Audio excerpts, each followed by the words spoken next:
Oh my goodness, from our studios this week in Los Angeles and Port Aventura in Spain, this is Green Tagged Theme Park in 30. I'm Philip. I'm joined by Scott Swenson of Scott Swenson Creative Development. On Green Tagged, we look at the top theme park news each week and explain why it matters to business professionals. And this week, we're going to start with Six Flags news, but then discuss a little bit of the on-location reporting from Scott, who is at IAPA Europe at Port Aventura.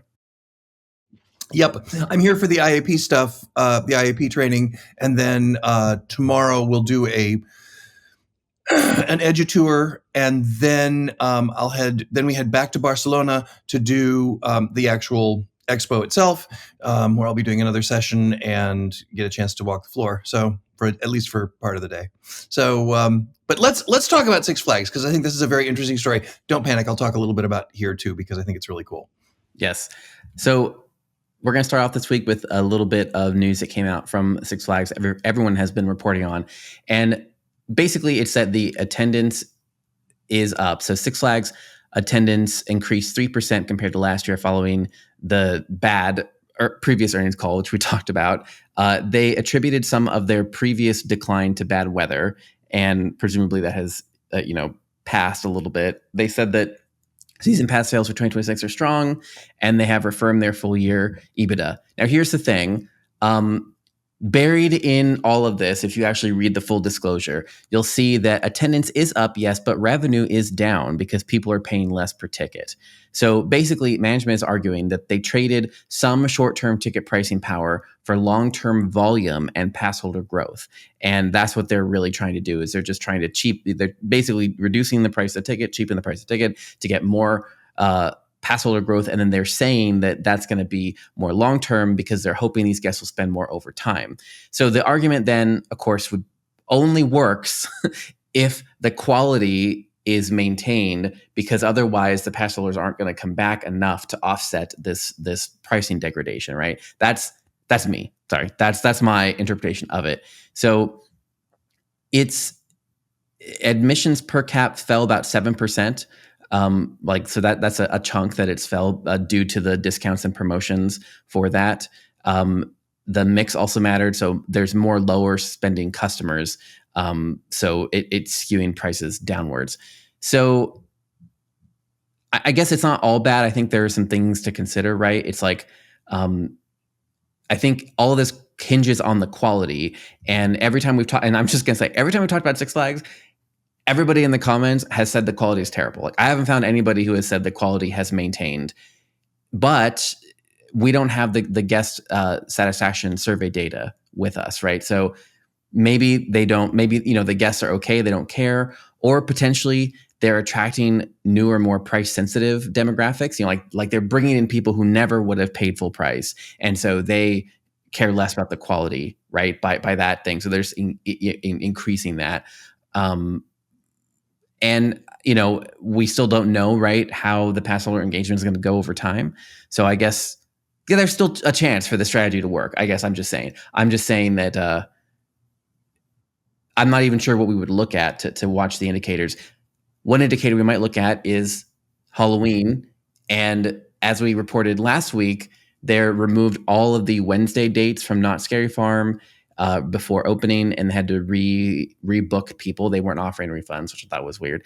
And then they had to they removed all the Thursday nights from Fright Fest at Six Flags Magic Mountain. And then they also just announced this week that Sesame Place is closing already. Today's the last day they're going to be open for the season, which means they're not doing Halloween and Christmas, which means yet again, they have sold season passes to people where they promised them a longer opening calendar than what they ended up delivering. So I'm just putting that out there. Well, what do you think, Scott? Well, I think all of these. Well, let's break it down, because they're not. It's difficult to paint these all with the same brush, I think. Although I think they are parallel. I think they are very much related. Let's start with the money's down, but the attendance is up. Let's start with that basic. They're, in theory, in my opinion, their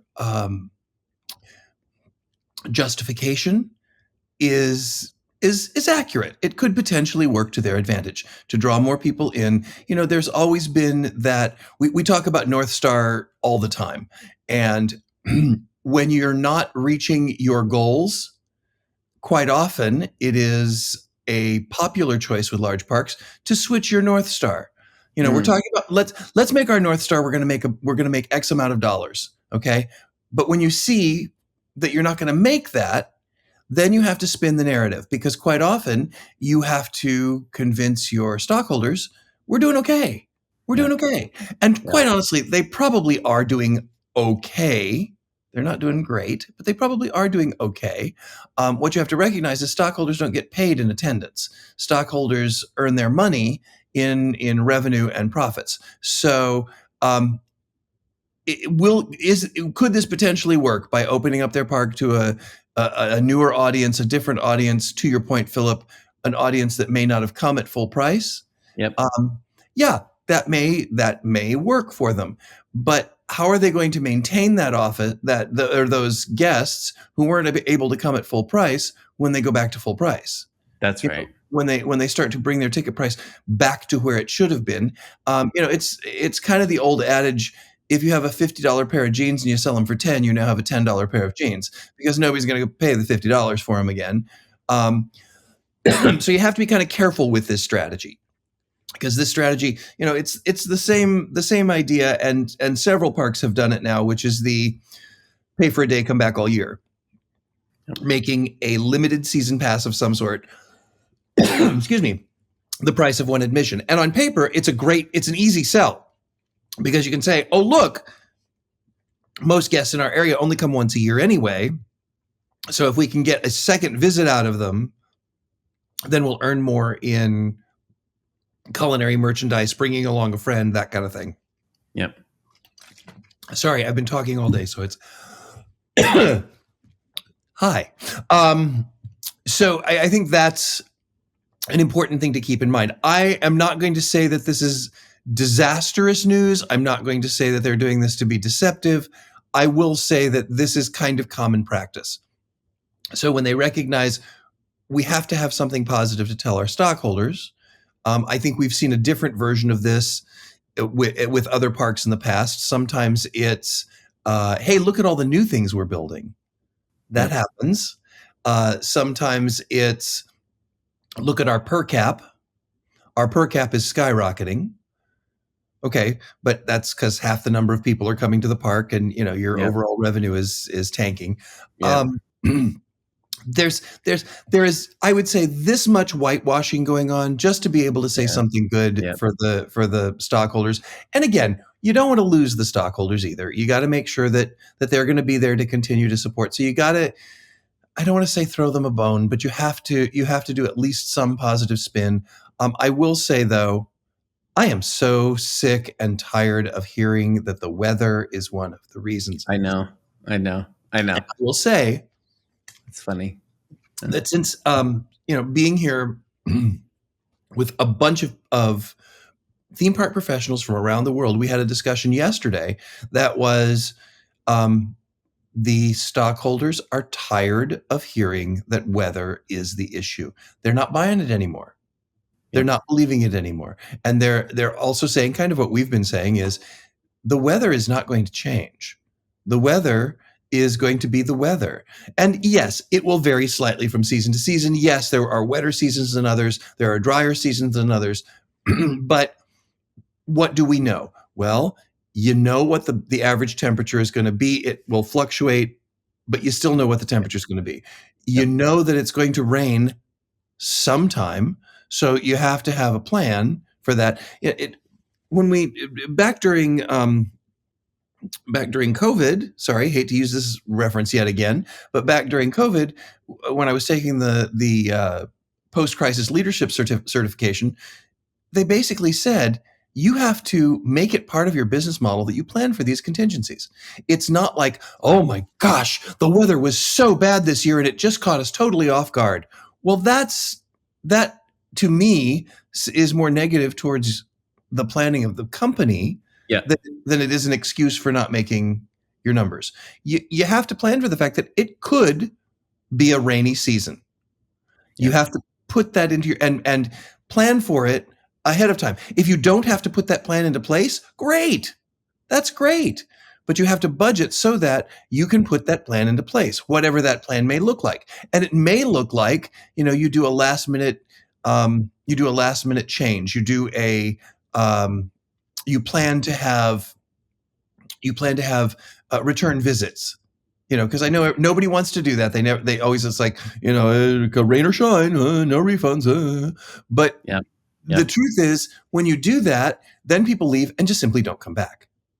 Yep. So you kind of have to weigh those. And I'm not saying those are the only answers, but I think it's important for teams, leadership teams, to recognize what is our plan when it rains. Because it's not what is our plan if it rains, or in Florida, it's not what is our plan if it's hot. Just like in Saudi, what is our plan when it's hot? No, it's going to be hot. Yeah. So I think that crisis planning, whether that crisis, quote unquote, happens to be weather, or that crisis happens to be a disease, or that crisis happens to be an economic downturn, or whatever, um, there's enough business analysts out there. Um, in fact, I was working with one here at IAP who works for a business analyst company that their primary job is doing pre-park evaluations. So there's feasibility studies that say, yeah, that's a good idea. Yeah. And those do include, by the way, weather contingencies. Yeah. What is the T in a SWOT analysis? Threats. You have to have that kind of mentality that you're helping to prepare for it. So that was just a long way of saying it is now a global issue that people are going, weather is no longer an excuse. Yeah. Well, yeah. So if I'm going to summarize everything, I would say, again, their attendance is up, but their spending is down, and their long-term strategy is that people are going to be coming back.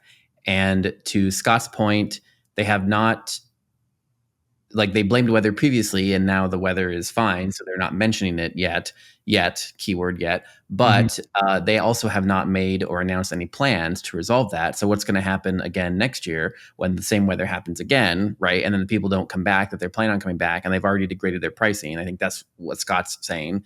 And then at the same time, again, this all hinges on those guests coming back, right? And spending more. And if they don't have a plan for the weather, or also if they don't invest in the quality in the parks, then again, this all comes back to the execution. Are they going to, like Scott said, are they going to make a plan for what to do about these disruptions that they just came out of?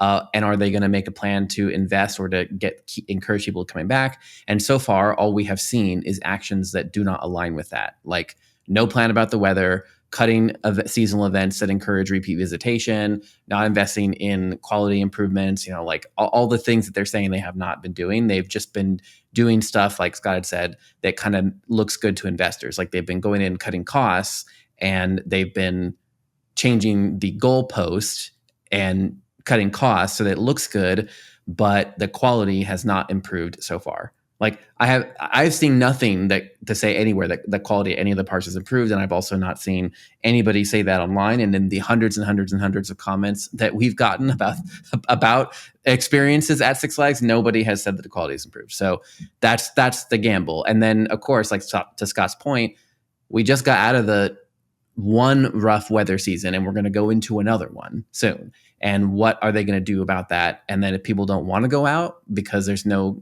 covering, there's no shade, there's no heat, there's no protection, then that's going to hurt this plan. So that's it. Yeah, and it's interesting because certain parks in certain areas, actually, in the past, and here at Port Aventura, for example, they use weather as a selling point. We've got beautiful weather here. California has beautiful weather. Florida has beautiful weather. Yeah. Chicago does not have beautiful weather year round. That's throughout right. the season. Well, yeah. So what I was going to say is, I think that basically closes our stance on the Six Flags item. But I think the through line here is that Scott is been walking around Port Aventura and been learning about that park. and been teaching there. And I think from what I've heard, this seems to be a park that is maintaining or improving quality, which is encouraging visitation. So I think that's what we get to hear from Scott, because he's there on location to actually look at everything and let us know how are they doing it, how are they improving their quality. Well, and I have to be transparent, and I have to say that this is anecdotal, but it's anecdotal from a personal observation standpoint. Um, a couple of things. First of all, if you have never been to Port Aventura World, north of Barcelona or outside of Barcelona, I don't even know whether we're north, but outside of Barcelona, it is a park that is you should put on your radar. It is a park that, kind of going back through its history, when it first was conceived, Anheuser-Busch actually had a hand in, and some of the original planning was based on the Busch Gardens parks. That went away very, very quickly, and they're now celebrating their 30th anniversary this year. So that's that's not really a factor, but it had Anheuser-Busch influence when the Busch Gardens parks were incredibly viable, were incredibly successful, had very much top quality, and so that that sort of mentality has stuck. Mm. Um, it's a gigantic park. It is. It's got so many different IPs. It's almost confusing. It is. I will say it is a little strange to have Woody Woodpecker, um, the Sesame Street Gang, and Ferrari Land all in the same park. Um, but they do some very, very interesting things that are unique, at least from my perspective, in this park. Now, other parks you may say, "Oh no, XYZ park does this, has always done this," but I'd never encountered this. Some of the examples, because Ferrari Land has its own, it has a gate from the park and a gate from the outside. They actually open. They don't open until the afternoon and stay open Mm. later at night. I think this is really smart because Ferrari Land has a tendency to appeal to an older audience, to an older crowd. So if the guests want to come and do Port Aventura, the Port Aventura Park, during the day and then stay into the night, move into Ferrari, and Ferrari opens a few hours before they do the final fireworks or fireworks and water show in Port Aventura, and you literally just walk into the park, and then you can ride, the Ferrari launch coaster that's here, which is amazing. I haven't ridden it yet, but I'll hopefully get to do it tomorrow. Um, Looks amazing, I'll say that. Uh, and go into that realm, do the go-karts over there, have that fun. So it's a staggered opening, staggered close between two parks that don't really have separate entrances or have a separate gate, but do have separate entrances and access points, which I think is really interesting. Another thing that is unique about this park is all of the park hotels, and there are several, all of the park hotels have direct access to the park. Mhm. So you don't. It's not even like it's more like Epic than it is anything else, or Grand Californian. The where you literally go. And what's interesting is your room key gets you access to the parks. So Yep. it is included in the hotel price. Okay. Um, so you just So you're swipe. not buying an extra ticket, You're right? not It's buying an extra value. You're ticket. just staying there and then you get Yep. in. Yeah. Yep. And the hotels are laid out very nicely. They're comfortable. I won't say that they are, at least not the one I'm staying in is the highest of quality, but it's certainly not the lowest. If nothing else, I mean, this one is their theming is stellar. This one is themed like an old west town. I'm staying in the Gold River Hotel, and I mean, if you can, those of you who are watching it, if you can see behind me, I have a patchwork quilt and an iron bed and hurricane lamps. So they've gone to an effort to create. And then the rest of the hotel, I'm in the main building, which is called Town Hall, and then the rest of the hotel is a series of outbuildings, just like many Disney resorts, quite honestly, a series of outbuildings that are all themed as though you're walking through either a ghost town or an old west town, however you want to phrase it. And the interesting thing is when you walk into the park, because it's so seamless, when you walk into the park, you walk into the park that's called the Far West. So the only thing that lets you know you're really in the park, it's not even a visual thematic thing, is that you swipe your room key Mm. and go into the park. So I love the seamlessness. I love the fact that they took, I won't call it Disney level, but a Disney approach. Let's put it that way. Yeah. I was walking with Max from IAPA. We were walking around the hotel, and we both said this feels like the way a Disney hotel would operate, Yeah. because it's got the same outbuildings, it's got the same kind of.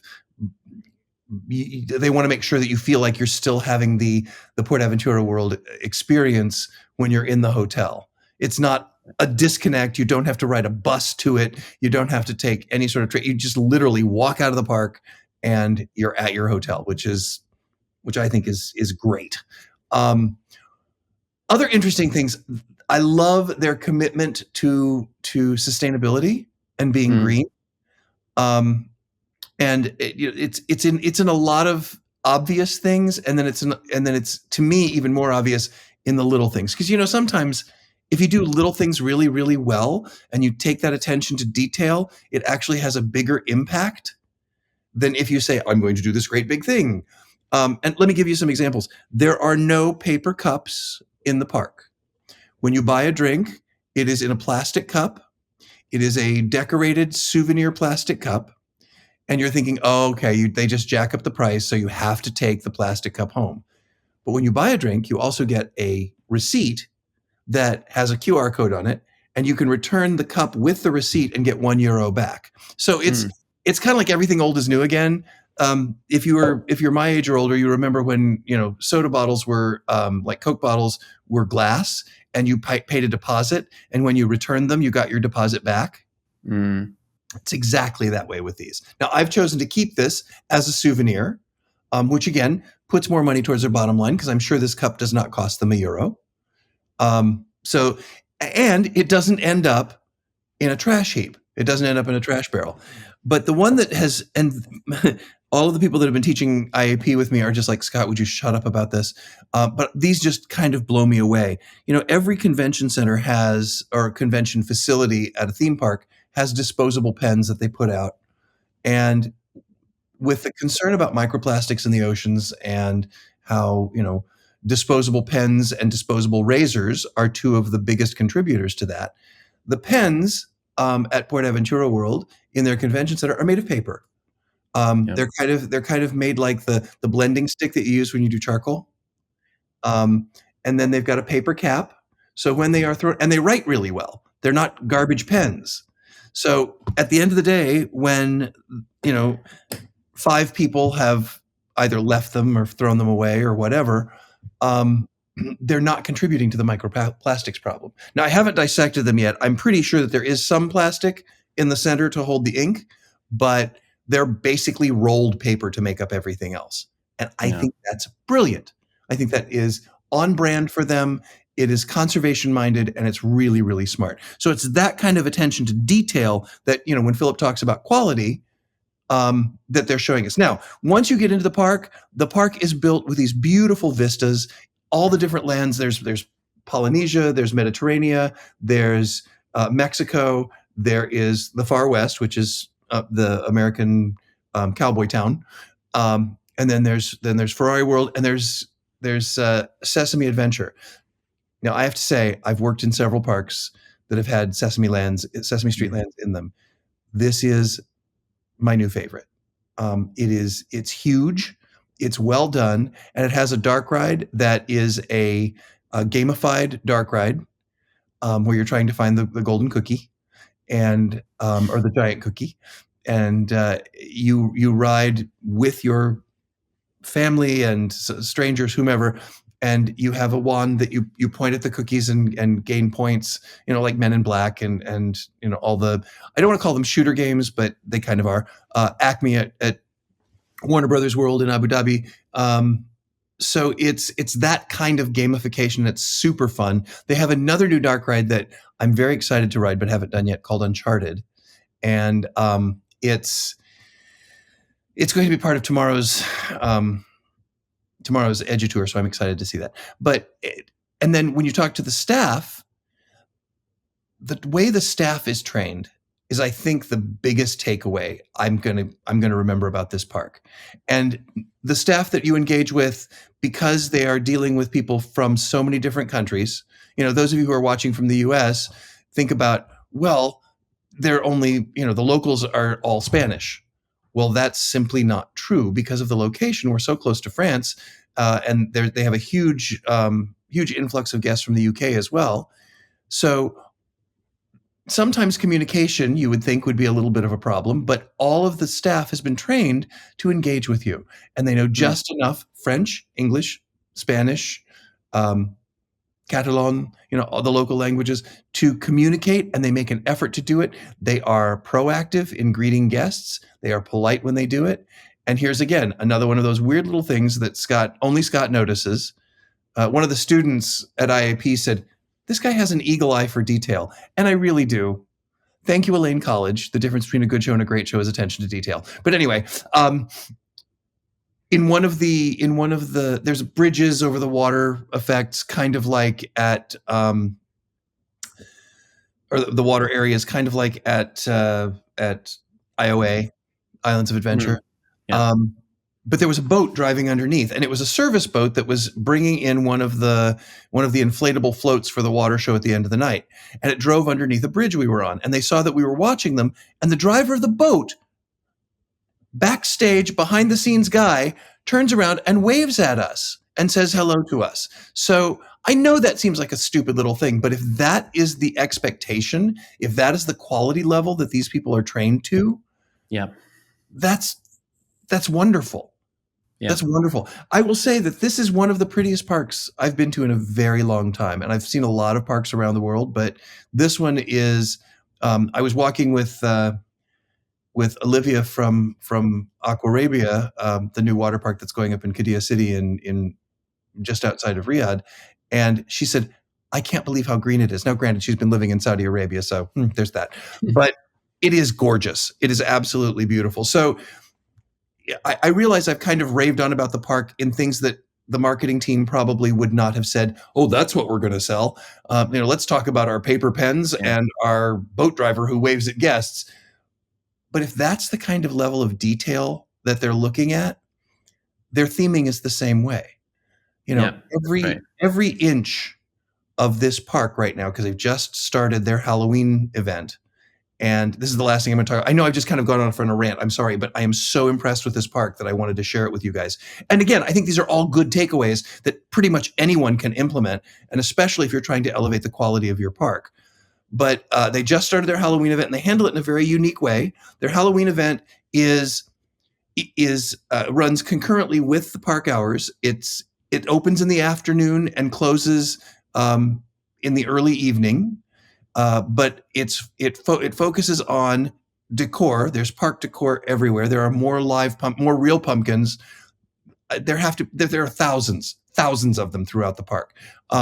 They have taken a really simplistic but clever approach to the other forms of decor. They have all of these skeletons that are posed in scenes that match the land they're in. So in Polynesia, there are Polynesian dancer skeletons. In the Old West, there's a series of 3 skeletons that are doing a sack race. They have gunny sacks on their legs and they're jumping. It's amazing. So it's decor, it's street characters, it's shows. There are multiple Halloween shows, and then they do have haunted walkthroughs, which they call Passages of Terror, something like that. And so what they do, though, is they do charge. There's an upcharge for those. So guests can come to the park who don't want to do haunted houses, similar to what Six Flags has done in the past, actually. That's what they're doing now. Are they? Yeah. Oh, do all Six Flags? But Knott's doesn't. Yes. But other Six Flags do. Yeah. No, they all do it now. You have to pay extra to go into the haunt. I mean, if you have a not season pass, you can't go into haunted houses. And they moved over. The old Cedar Parks used to be included, and now they're not. Just there. Oh, interesting. So what they're doing then is, but they also sell a pass. So you can get either it's like €7 per house, or there's 4 houses, and it's €25 for all four. So, Yeah, but they claim that they're 20 to 30 minutes long. that's So crazy. I'm guessing Um, they're pulsing. I don't know whether it's true or not. I have there's not done no them. way. Yeah, they could be pulsing. Well, okay. I'm gonna wrap up my what my takeaways from what Scott said, which is that I think that when we're looking at what makes a quality thing, because I think that's something we've been talking about for a while, like how do you get these parks to quality, Mhm. whatever.